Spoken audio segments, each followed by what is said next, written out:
Happy Tuesday morning, everybody, and welcome back. We took a week off from First Down South, but we are returning to you now to talk about the big stories going on that impact the SEC. And in this case, we're going to take a little bit of a broader look, a little bit of a big picture look at the SEC from the past decade as we break down our picks for the best team of the last decade in the SEC. Before we do that, I'm going to go ahead and bring in my co-host here on the show, and that would be Matt Zenitz on my right and John Talty at the bottom of your screen. Guys, what did you guys? How did you spend our week apart from each other?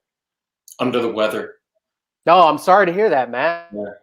I was just that affected by being without Matt Scalisi for a week.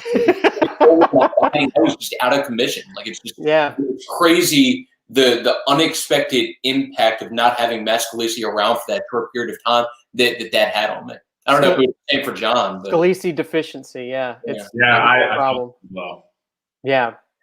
Well, look, we're all back here now. Hopefully, we're all feeling well. Hopefully, everybody at home watching is feeling well right now. We're heading into the spring. It's starting to. We're finally coming out of this awful weather, and unfortunately, some bad weather hitting parts of college football right now. And even though it doesn't directly impact them, I think this story that came out this week that has been the talk for the last 24 hours at least does impact one SEC program. I'm talking, of course, about the big story that broke last night involving Les Miles, a former big name around this league, was a huge presence in this league for many, many years, and ultimately did part ways with LSU. The news came out last night that he is no longer the head coach at Kansas. His head coaching career in major college football may be over at this point, and all of this comes on the heels of Les Miles' name being brought up in an investigation at LSU regarding how some allegations of inappropriate conduct were handled by the school. So first of all, I'll start off with you, John. This obviously is going to be a story that I think colors the way people look at Les Miles from here on out.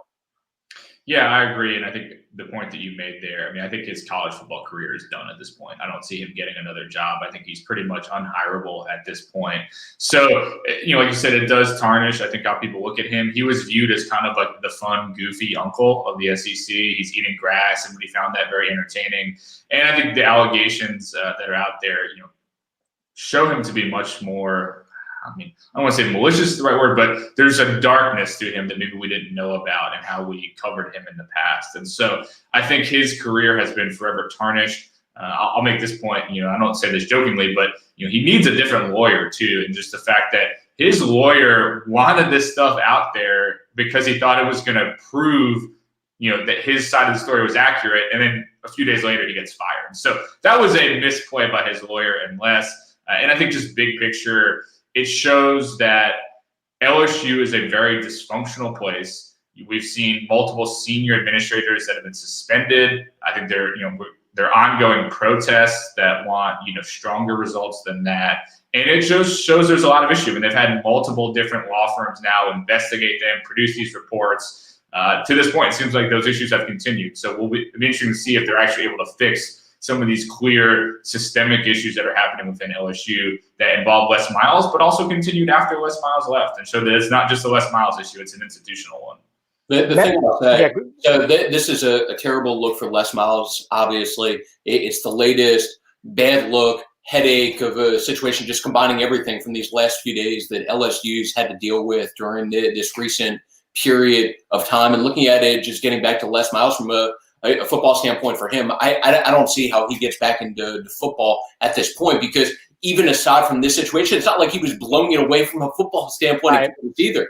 He was 3-18 during the last 2 years and 1-16 in conference play. So it's not exactly like things were going well from a football perspective even before this. But as far as the LSU part of it, they had student protests yesterday. You have former team captains questioning leadership there. It's just not a good situation. And once again, just the latest headache that athletic department has had to deal with recently.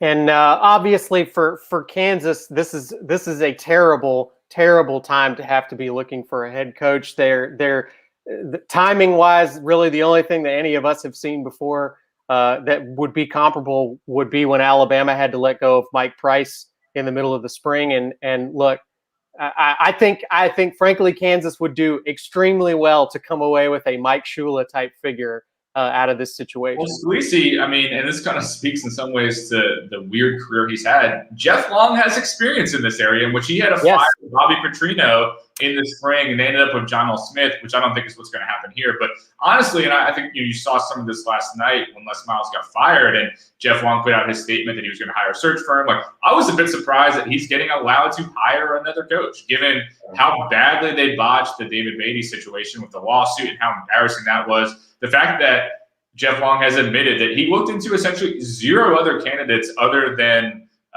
Les Miles. I think during his deposition, he couldn't remember whether he talked to Todd Graham or Todd Grantham. I mean, that's kind of the level of search that we saw here. So the fact they're letting him make another hire is honestly surprising to me. But we'll see, I guess, if that lasts. Yeah, so I'll find a way to tie in Ted Lasso here, since we were just talking about that before the show and the greatness of that series. But if you look at what they did in that show, they went kind of an unconventional route, bringing in Ted Lasso to lead ASU Richmond, regardless of what the original intent was in terms of hiring him for that position.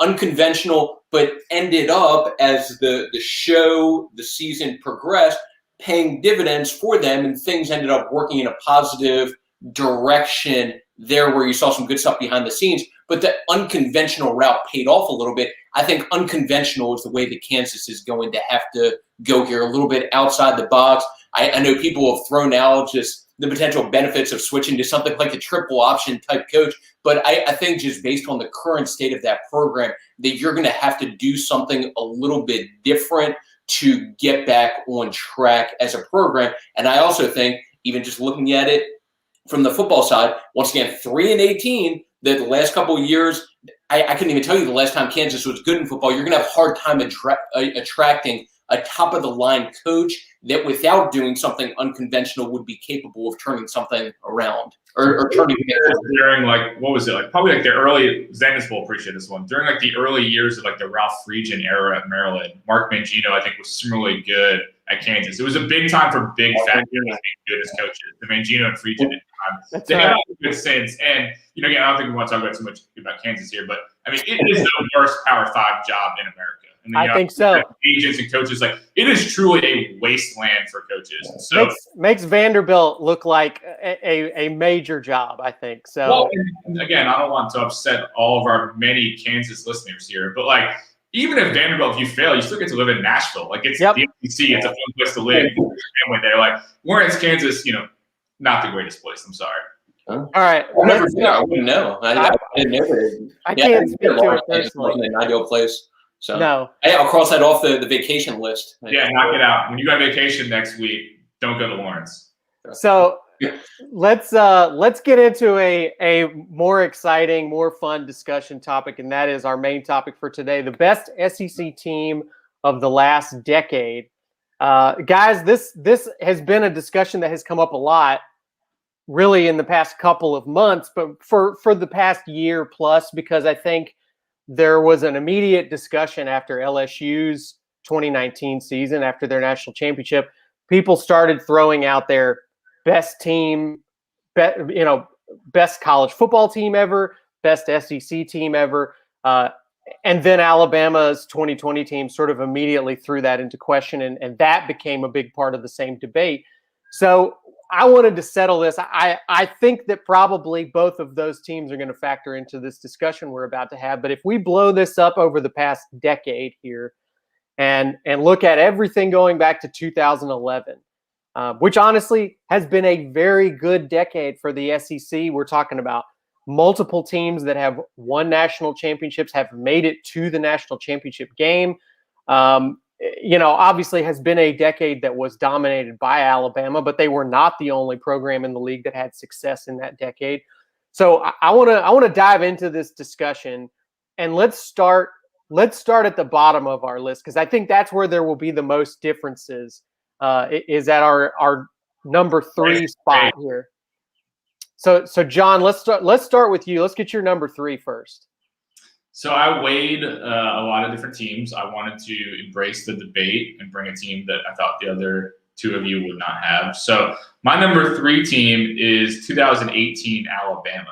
And so, you might initially think, all right, how does a team that lost a national championship, how is that one of the top 3 teams of the decade, in which I'm not going to put teams that did win on here. But if you look, and I know, our guy Zenit's a big numbers guy, the statistical numbers of that 2018 team were tremendous. I mean, it was one of the best defenses that Saban has had since the game changed the way it has in terms of spread and more offense. It was a tremendous offense. And, I mean, so much of, I think, of how we remember teams is just based on the final result. And so we remember the fact that they got crushed against Clemson. And we remember, afterwards, Saban kind of throwing some shade at some of his former assistants and not being locked in enough. But if you talk to people around that team, that was one of the most talented teams Saban has ever had. Maybe the most talented in terms of guys who have gone on, playing the NFL and have had success. And, we know we'll talk about the 2020 team at some point, but a lot of those guys obviously on this team as well. So I think the way they finished hurts their argument to some extent. But in terms of full body of work the entire year, the amount of talent on it, I think it's one of the top teams. And I think if you replace maybe some of the coaches who I think weren't as locked in, I think that team would have won the national championship. And I think people still on that team believe they should have won the national championship before getting crushed by Clemson. It's funny because to me, that team is still such a mystery, John. I think that will always be a team that I don't really understand what happened at the end. I still there are so many things that go into an individual football game and why somebody wins or loses, but we usually end up coming away with a narrative that we all agree to as to what happened here. And that 2018 national championship game is still not a game that I feel like has a really clear, settled narrative out there about what happened that allowed Clemson to just absolutely thrash what I agree with you here, John, was one of the best SEC teams that we've seen in the last 10 years. Yeah, I mean, there are some different narratives out there, and I think there have been stories that have come out over the years that Saban and some of the assistants knew just in the lead up to that game that the guys were not locked in the way they were supposed to be. I think you had a loss of leadership from previous teams. And that's something that I think, as you dive into some of these teams, what makes or breaks a good team. I mean, the talent is almost always there. And I think it comes down to, are the assistant coaches bought in the way they need to be? I think that year you can argue they were not, given how many of them quickly bailed after that season. And then just in terms of your top leaders, your top players at each position, are they bought in? Do they have the respect of the team? Are they doing things the way they're supposed to be? And I think you saw some issues with that team. And, I don't want to knock them too hard, but I think if you look at, in terms of pure talent of the last couple of years and who one of the main leaders was, I think that there are some, as time goes on, I think there's some issues that people had with Tua's leadership of that team and maybe not being the best guy in terms of having everybody else bought in behind him. It's interesting that you bring that up, John, because that's certainly been a discussion the last few weeks, even as we see some of these guys making the rounds who were on that team and were on the teams before and after it, being asked if you have to pick a quarterback between Mac Jones and Tua. There's not a lot of hesitation or disagreement from the elite receivers who played on that team. They pretty much all say Mac. Which is an interesting phenomenon that's started to crop up here. So, a compelling team for sure, and one that I think people, forget about, like you said, because of their title game performance, but an absolutely dominant team leading up to that.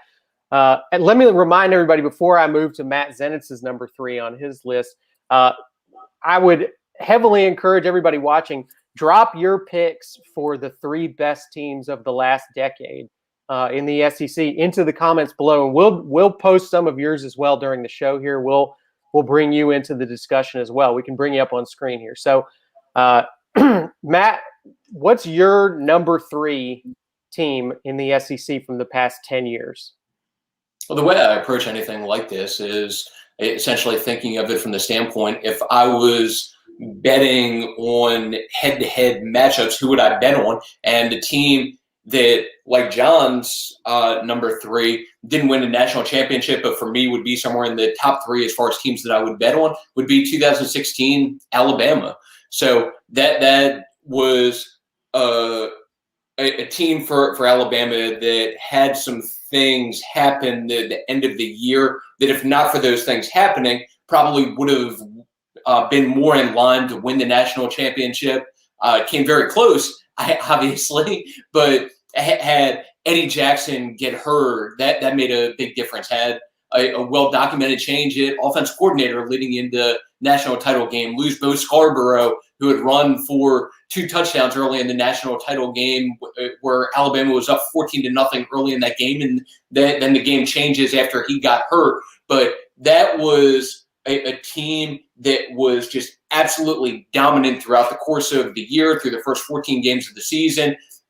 One of the best defenses in college that I've seen in a long time. I'm sure you guys remember Fast Times at Ridgemont High. Safe to assume that both of you guys have seen that movie. Just the pop culture drops today from Matt. Yeah. So you guys remember Forrest Whitaker's character, who was it, Jefferson, from that movie? That Alabama defense was essentially 11 Forrest Whitakers. That's what it makes me think of with that defense. But to go along with that, you have a defense for that team that allowed only 11 points per game through 14 games, but at the same time, offensively, led by a freshman, Jalen Hurts, scored at least 30 points offensively in 12 of those first 14 games. A dominant team that we forget about a little bit just because of that end to the season and the way that ended against Clemson. And I think one of the greatest – I didn't cut you off there, I think it's one of the greatest what-ifs is – if they didn't get rid of Kiffin before that game. And he said publicly many times over the years he thinks they would have won if he had stayed. And I think there's an argument to be made that is the case. But that's always going to be one of the weirdest teams. And I agree with you. I mean, I think that team is probably one of the top 3 or 4 teams because of the talent. Like you said, the defense was incredible. But it's just always going to have this almost asterisk to me between Kiffin getting replaced, inserting Steve Sarkisian, and then obviously the famous pick play at the end of that game. It's funny. A couple of funny things about this so far. I mean, one, I do agree that that's going to be part of that story forever, John, but it'd be funny to have to explain to people who don't have the context later why it was a bad thing that Alabama had to put Steve Sarkisian in as offensive coordinator in that game, who would later, I think, may end up being acknowledged as the best offensive coordinator that Alabama's ever had. But the other part of this is we've so far named 2 teams that were defeated by Clemson, by Dabo's Clemson dynasty, the 2 teams that his national championships were against. He had to beat the best in the SEC. He had to beat 2 of the best SEC teams of the last decade to do it. So definitely did not get there the easy way. We'll say that for Dabo out of those national championships. I've got so for my third one, this is a team that I think a lot of people have a lot higher on their list than where I'm inputting them. But I've got the 2019 LSU team at number 3 here. And I think there's no question that this was an incredible team. I do think that I'm putting 2 other teams ahead of them in part because I think that 2019 LSU defense was not great. I would say it's not a super well-rounded team compared to the other 2 that I've got on my list. There's no question they were an explosive offensive team. They could not be outscored, and that's ultimately how they did what they did. But I think that they needed to hang on. They needed to survive a couple of scary games because they really were not they were not the same program defensively. And you look, we've seen that happen to Alabama in phases too.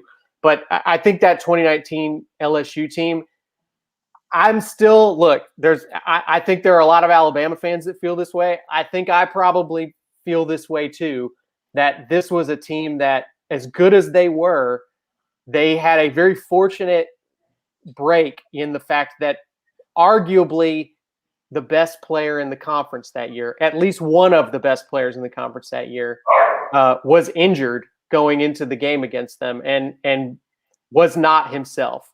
We're going to the Colt McCoy debate. Okay, a little bit here. I do think that in 2019, even though that ultimately was sort of the birth of the 2020 Bama team that we all have so much respect for, I don't think that the coaching staff at Alabama had the same level of confidence yet in Mac Jones running that offense. And I think because of that, Tua was in some games and in some situations where he just physically couldn't do what they needed him to do for that team to play at their best. That look, taking nothing away. It would have been very interesting to see an Alabama LSU rematch that year with a healthier Tua, which at one point looked like it could be a possibility coming out of that game, and then obviously everything played out like it did. But that would have been a fun rematch to see come playoff time if that had ended up being a reality. Yeah, but all that said, look, the 2019 LSU team, other than a couple of scares really that season, they do feel a lot like what we just saw this past season, which is that nobody could touch them. What'd you say, Matt? It could be higher than 3. That was a dominant team. We'll see. We'll have to see what you guys think of my number 2 on this list, which is I think a tougher one for me to argue to put ahead of this 2019 LSU team. Wait, what's your number 2? 2019 Vandy? You ended up Vandy? I honestly couldn't tell you one thing about 2019 Vandy. Amazingly. All right, let's move on to our number 2s, and keep the comments rolling in, guys. By the way, we've got some good stuff, some good discussion going in the comments there. But John, let's get your number 2. Well, I mean, let's just keep the conversation going. Yeah. LSU 2019 is my 2. I think you make a bunch of fair points there. I think that some of the things for me that stand out about them is that I think they got better as the season went on. They had that one big test against Alabama, and I do think if Tua was 100% healthy, I would love to have seen that game played again. But I mean, they just dominated pretty much the rest of the way. That was their one true test. I think it's one of those special teams that everything just kind of broke right. You just had the right combination of players and coaches, and we've seen Joe Brady's rapid ascension since then. Dave Aranda got a head coaching job afterwards. It was just the right mix of players and coaches, led by Joe Burrow on the player side, that it's just going to be a team that I think we're going to remember for a long time. Very exciting. Yes, there were some defensive deficiencies, but offensively, one of the most dominant teams I think we've ever seen, and why I think we will look back fondly on this team for a long time. And also, I think we'll think back on this team, and I'm not trying to knock on them too hard here, but we'll think back on it and be like, wow, Ed Orgeron won a national championship. He's never to doing that again.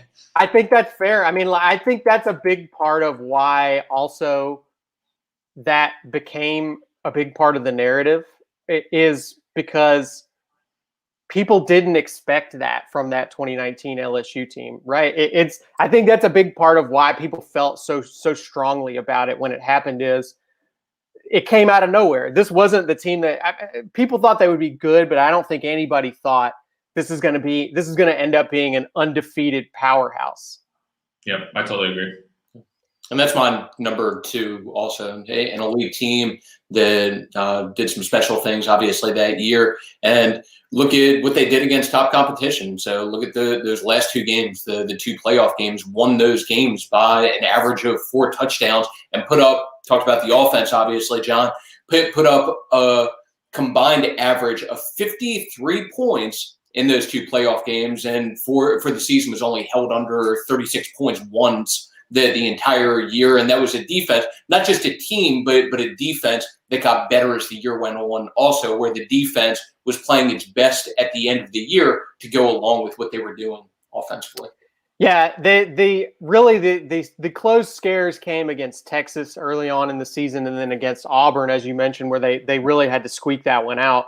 But down the stretch, I mean, once they got past Alabama, nobody was touching that LSU team, and those postseason games were almost hilarious to watch. I mean, they just nobody had a chance in those games. All right, let's let me get to my number 2 here, which I realize is going to be a little bit controversial, but I've got for my number 2 on this list, I've got 2015 Alabama. And I know this is the third different Alabama team that we've mentioned here, but this is actually the first one we've talked about that won a national title. And I don't necessarily even think everybody would agree this is the second best Alabama team of the past 10 years, but I've got them up here because to me, this 2015 team kind of is the example of an Alabama team that had it all. That they were a dominant defensive team. They had incredible talent on both sides of the ball. This was really still sort of before the big offensive explosion where they just truly let loose and spread things out. This still felt a little bit like a combination of Kiffin era and old school, what people would now refer to as murder ball Saban style offense, and punctuated, I think, by the fact that there was one of the greatest players, certainly in Alabama football history, but a guy who has gone on to create a legacy for himself at the next level too, in Derrick Henry, who just, we just talked about LSU's offense getting better and better and their defense getting better as the season went on. Derrick Henry, not only did he sort of get better as games went on, but he really started to dominate down the stretch in that season. And you go back and look at what he did in the SEC title game, what he did against Michigan State, which was just humiliating in that game.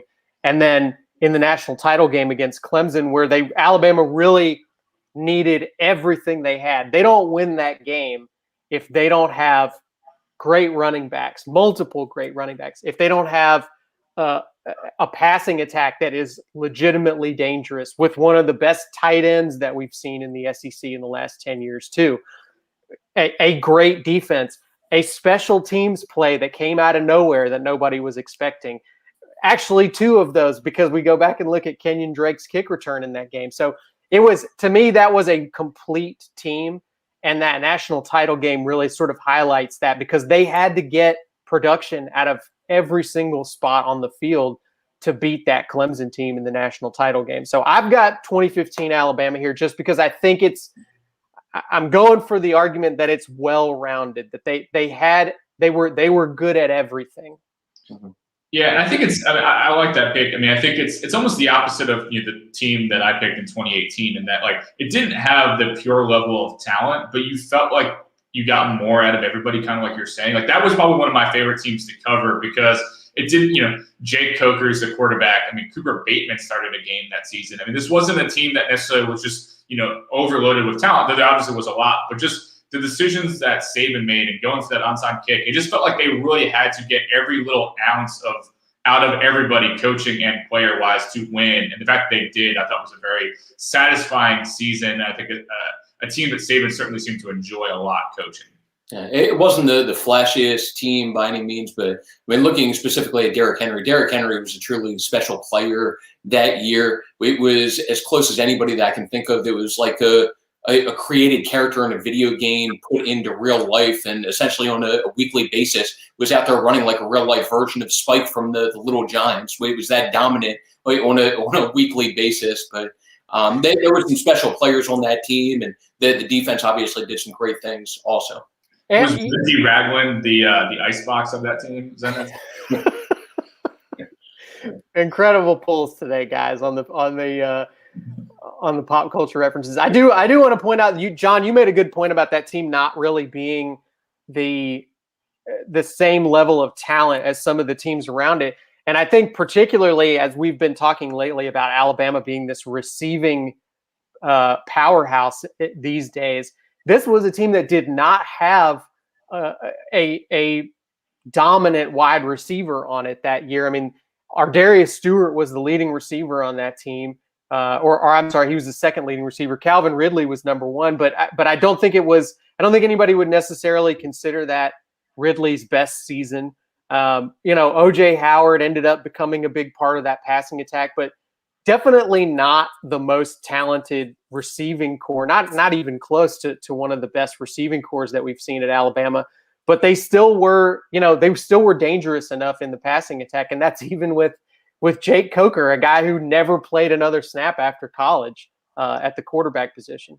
And one final point, really good offensive line. That's like the Kelly era. And that's, we talked about Derrick Henry, and Derrick Henry was incredible, and Kenyon Drake. But that offensive line obviously dictated some of that too. And I just remember, that was an offensive line that you trusted. And there were some ones that came after, the years following that you didn't feel the same way about. All right, let's get to our number ones, guys. Yeah, I mean, for me, it's 2020 Alabama to go with. Team that seen most recently, but to get back to my original point, my mindset with all of this is who would I bet on head to head, and there's not a team that I would feel comfortable betting against when it comes to 2020 Alabama, and that's who I'd be betting on against any SEC team from the last decade, and just a team that from start to finish was dominant. There was only one game all year that for them was decided by less than 15 points, and obviously had the toughest schedule out of any SEC team during the course of this last decade. And despite facing a combination of 11 SEC teams to go along with Notre Dame and Ohio State, finished the season with an average scoring margin of 49 to 19, was that dominant throughout the course of the season, even with that kind of schedule, special team. And I've got them at number 1 too, and so does John as well. So we're unanimous on this one. But here's what I want to do. I want you guys to refute a point, because I was thinking about this. What is the argument against Alabama 2020? And my recency bias. Yeah, I think that's part of it for sure. I have a point that I want to hear you guys refute, just for the sake of doing it. But I think one of the things people hold up about this Alabama team as to why they were so great is they had to do it in a season where there were so many obstacles and where it was so difficult to be consistent and stay good week to week. And there were so many distractions and so many things going on. But I guess my counter argument that I'd like to hear you guys refute is everybody was dealing with that. And was this a season that people might point to and say, look, Alabama was great that year. They did what they did. But did they ever catch anybody at full strength? Did they ever play anybody that wasn't dealing with adversity they never otherwise would have been facing? I guess that's a question that I wonder if people will bring up about this team. I don't know about that. The interesting point that I would bring up about this team is that easily could have been even better and even more dominant, considering they played most of the year without arguably the best player on the team in Jalen Waddle. So that's something that's really interesting to me about this team, is that had that average scoring margin of 30 points throughout the course of the year, but did it without arguably the best player on the team. I just wonder what this team would have looked like and how much better, how much even more dominant they would have been if they had arguably their best player for most of the season. And to your point, excuse me, yeah, everybody had to deal with it. But I mean, let's take a step back and look at cross sports here for a second. College basketball. Look at all the big name programs that have really struggled this year. Duke, Kentucky, Michigan State, and these are all Hall of Fame coaches. And everybody's feeling the same thing, but some teams have just crumbled under it. And I think you had the perfect mix of coaching and players willing to buy in for the greater good. And again, we've talked about some of these other teams where, 2018, it didn't always work. This year, I think it was just a great mix of both of those things. An incredible coaching staff from top to bottom. I think, Nick Saban might have been better equipped to handle a COVID situation than maybe anybody, just because of what they put emphasis on and, being committed to putting in the work every single day, no matter what else is going on. That was a very difficult thing. I mean, you can just think about, even for all of us on a personal level, how difficult it was at times to go through the pandemic with the uncertainty. And, these guys are getting tested every day. And there's just a lot that goes into that. And I think they navigated that better than anybody else. So yes, everybody was going through it, but I think they handled it better than everybody else and were able to focus on what they do best. And that was just destroying opponents all year. And we do hear, I think part of every preseason is there's some chatter about how camp is going, right? And there's rumors that go around. none of us are part of the coaching staff, so we can never really know any of this for sure. But I think sometimes people take for granted the fact that, look, obviously Nick Saban's a big part of the success that all of his teams have had at Alabama, but Nick Saban doesn't win a national championship every year, right? So there's something different. There's some other factor besides Nick Saban being head coach that has to play into things for a team to have success. And it does really feel like going into last season, the vibes that we were all hearing and that sort of the talk around the team was, the leadership is good. The chemistry on the team is really good. And we have, for people who say that you hear that every year about every team, you do to some extent, but you don't always only hear that. There are times where we hear buzz about a team where there's tension. There's rifts going on. There's things happening off the field. And more often than not, those teams stumble somewhere along the way. And the talk, it did really seem like going into last season, was that this was a team that got along really well and that the leadership was there in the locker room. Yeah, and I think I'll make 2 quick points around that. One, and I remember Gary Danielson made this point to me, and I thought made a lot of sense, was that the fact they didn't have spring practice eliminated the inevitable quarterback battle between Mac Jones and Bryce Young, which would have overshadowed everything. And we've seen, again, with some of these past teams, the quarterback battle has led to some rifts within the team. I remember the classic Jalen versus Tua. There were Jalen guys and there were Tua guys. And I don't think, the guys kind of bought in, but that was an issue throughout that period. And that might have been one of the reasons why 2018 didn't work out. So the fact you knocked that out, you made Mac the guy, I think helped with chemistry. And to your point, Squeezy, I know, I've brought it up on this, show in the past. There was a lot of buzz from people who know what they're talking about coming out in the summer that Saban thought this was one of his best teams ever. And I remember at the time being very skeptical of that. Again, and you should be. You got to always be skeptical of that stuff. Well, not only that, but just like, Mac Jones, I mean, you're saying this is going to be better than Tua last year? Like, they just lost Jerry Jeudy and Henry Ruggs and Tua. And you're telling me this team is going to be better than that last one that, didn't even make it to the playoff. And I was just very skeptical of that. And ultimately, as we saw, they are our number one team. And so I do think Saban and other coaches know when things are a little different. I think they sensed early on at this team there was something different in a good way than some of the last teams that came up short. Sometimes the buzz ends up being right. Sometimes there's fire where there's smoke. So, well, we have landed on our number one team. I'm going to throw an honorable mention out there that did not make my rankings. Just because I want to mention them.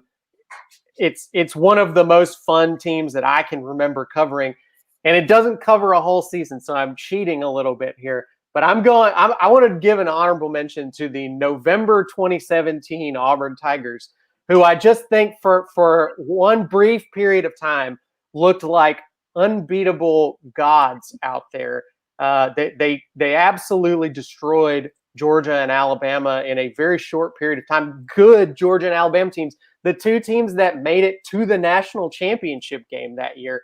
And both of them looked like they didn't even belong on the field with that Auburn team. And ultimately, that team did not finish very strong. And a lot of it probably had to do with Kerryon Johnson getting injured late in that season. But just to me, I have to mention them because I think for a brief window of time, that team was, to me, looked like one of the best teams of the decade in the SEC. Bringing us to this game, Lucy, I like it. Yeah, Jared Stidham. That's right. Anybody have another one they wanted to throw out there that maybe was not on your list, but was a team that you will remember and think fondly of from the last 10 years? Well, I'll make it short and sweet here. I just think, it's worth mentioning the early, decade Alabama teams that won national championships. And we don't maybe think as fondly on them just because of how much the game has changed. But, those teams were obviously 2011, 2012 were obviously very good teams. And I do remember just 2012 Alabama just absolutely crushing Notre Dame in that national championship game. And that will always be a fond memory, I guess, just the hype coming into it and then just total annihilation once that game started. Apologies to Walter Hunt. I'm sorry, man. I had to bring him up. Look, ultimately, Alabama got what they wanted in 2017. They won their national championship. But you got to hand it to that Auburn team for the brief window of time there that they did what they did. So, as some of our Alabama fan friends out there will often note, that Iron Bowl, quote unquote, didn't matter. But Auburn fans got the better of them that year. So even though Alabama ended up winning the title, Matt, any other team you want to throw out there as one final acknowledgement before we wrap up here today? I think we've pretty much covered it. All right, we're good to go. We've got our top 3 teams in the last decade. Thanks to everybody in the comments for giving us your contributions as well. And for Matt Zenitz and John Talty, I am Matt Scalisi. And thanks for joining us, everybody, here on First Down South.